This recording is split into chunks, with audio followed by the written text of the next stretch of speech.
할렐루야 더 메시지 시청자 여러분 안녕하십니까? 저는 안양 온누리교회를 담임하고 있는 사바울 목사입니다. 오늘은 영적 성장의 큰 방해물 상처라는 제목으로 함께 은혜를 나누도록 하겠습니다. 오늘은 히브리서 2장 15절 말씀에 쓴뿌리를 가지고 은혜를 나누겠습니다. 너희는 하나님의 은혜에 이르지 못하는 자가 없도록 하고 또 쓴뿌리가 나서 괴롭게 하여 많은 사람이 이로 말미암아 더럽게 되지 않게 하며. 우리가 성공적인 그리스도인으로 살아가는데 큰 방해물이 있습니다.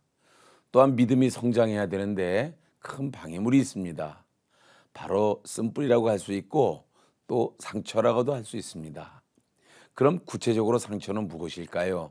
첫째는 자존감에 피해를 당하는 것이고, 둘째는 현재로서 정상적인 역할을 하지 못하게 부정적 영향을 받는 것입니다.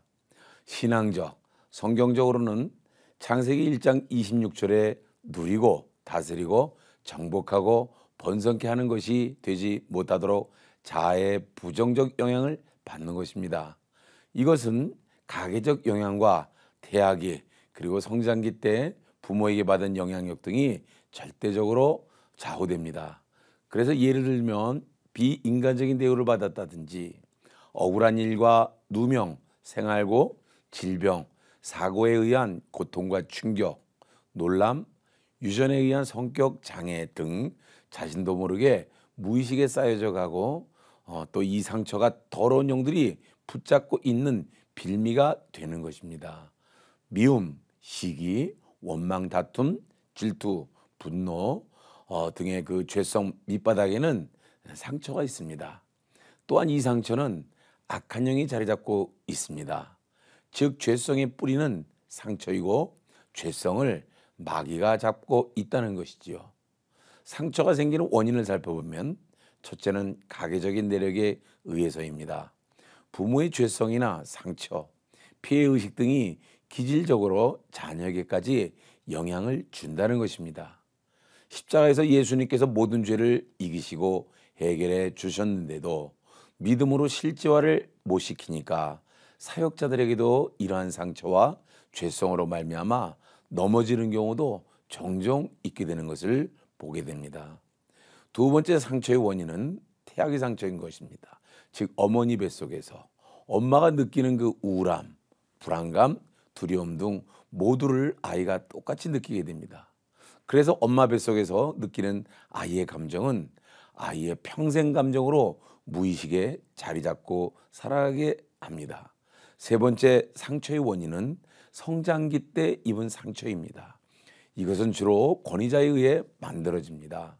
즉 부모에 의해 틀이 만들어지고 그 틀이 만들어질 때 상처를 남기게 되며 결국 만들어진 그 상처로 인해 남에게 상처를 똑같이 주기도 하는 것이지요.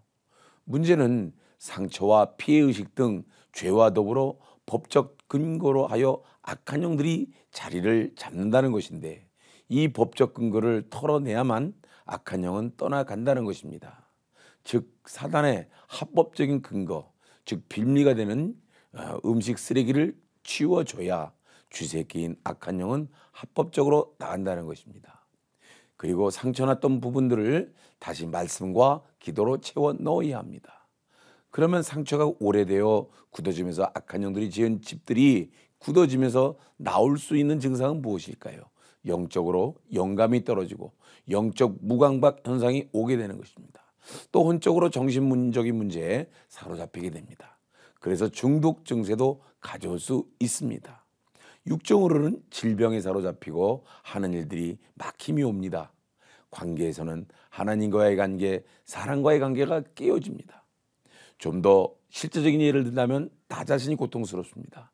참 평안이 없습니다. 다른 사람들을 괴롭히고 상처를 주게 됩니다. 치유되지 않으면서 사역을 하게 되니까 메시지 가운데 독이 흐르고 오히려 더 많은 상처를 줄 수도 있습니다. 집단에서 문제 노릇을 하기도 합니다. 그러므로 문제를 풀기 위해서는 다음과 같은 자세가 필요할 것입니다. 먼저 상처 입은 내 모습을 발견해야 합니다. 이것이 문제의 핵심입니다. 그리고 나 옛사람을 분석하고 그로 인한 지금의 영향력을 해석하고 나는 치유받아야 할 부분이 분명히 있다라고 인식될 때 비로소 치유가 가능하게 되는 것입니다. 상처의 치유의 방법은 먼저 내 속에 어떤 상처와 피의식이 있길래 자꾸 넘어지고 영적으로 사로잡히게 되는지 주님의 입장에서 자신을 바라보고 알아차려야 되겠습니다.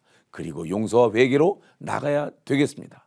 그러기 위해서는 먼저 다윗처럼 시편 109장에서 상한 감정을 토해내고 주님의 만지심을 경험해야 하겠습니다. 그리고 용서하는 마음을 가져야 하겠습니다.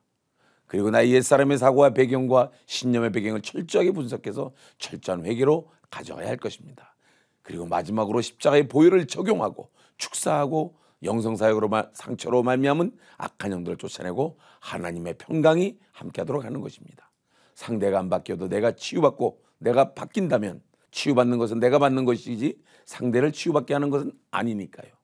지금까지 더 메시지 사바울 목사였습니다.